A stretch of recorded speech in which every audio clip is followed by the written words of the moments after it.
Hello viewers, আমরা যাচ্ছি কুটুমবাড়ি গ্রামে। এরকম আত্মীয় বাড়ি যাওয়াকে কুটুমবাড়ি যাওয়াই বলে। এই যে আমাদের সাথে টুসু আছে, আর সজীব আর সুজনদা, টুসুর দুই মামা। চলো, আমাদের অটো চলে এসেছে, আগাও। দুপুর ঠিক একটায় একখানা বাস ছিল, সেটাই যদি আমরা উঠতে পারতাম তাহলে ঠিক কুটুমবাড়ির পাশেই নামতে পারতাম। কিন্তু আমাদের একটু দেরি হয়ে গেল গোছগাছ করতে, তাই আমরা সেই বাসটা পেলাম না। আরেকটা বাস ছিল, সেটা আসবে 2টায়। এর জন্য আমাদের অপেক্ষা করতে হবে 45 মিনিট। তাই অপেক্ষা না করে আমরা অন্য একটা বাসে উঠে পড়লাম। বাস থেকে নেমে এই যে আমরা অটোয় করে যাচ্ছি আমাদের গন্তব্যে। এই যে টুসুর মা, আর এই পাশে আছেন সুজন মামা, টুসুর সুজন মামা, আর ওই পাশে আছে সজীব মামা। সজীব তাকাও।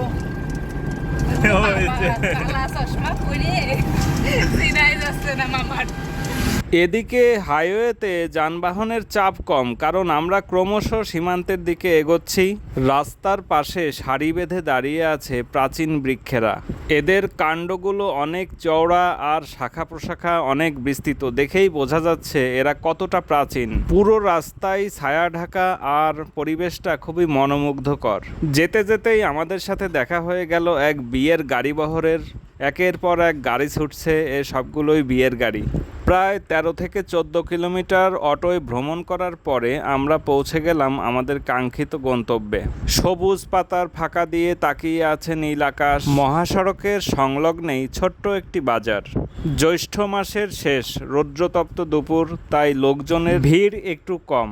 বিকেল হতেই দেখা যাবে অনেক জনসমাগম। এই যে আমরা চলে এসেছি একটা মিষ্টির দোকানে। কুটুমবাড়ি যাওয়ার সময় মিষ্টি নেয়া বাঙালির এক প্রাচীন রীতি।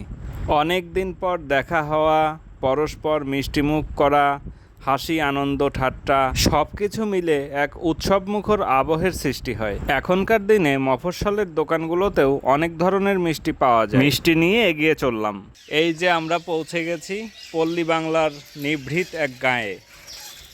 এখানে সূর্যোদয় থেকে সূর্যাস্ত পর্যন্ত মানুষ ব্যস্ত থাকে নানা ধরনের গৃহস্থালী কর্মকাণ্ডে। দেখতে পাচ্ছেন কুয়ো তৈরির চাক। এই এলাকায় এগুলোকে চাক বলে, আবার অনেক এলাকায় পাট, চার বা চারি বলা হয়ে থাকে। বর্তমানে এগুলোর চাহিদা বেশি, তাই এগুলোই বেশি তৈরি করা হয় পালপাড়াগুলোতে। আজ তো আমরা এলাম, আগামীকাল সকালে পুরো গ্রামটা ঘুরিয়ে দেখাবো। সেই ব্লগ দেখার জন্য সবাইকে অগ্রিম আমন্ত্রণ রইল। ভালো থাকবেন।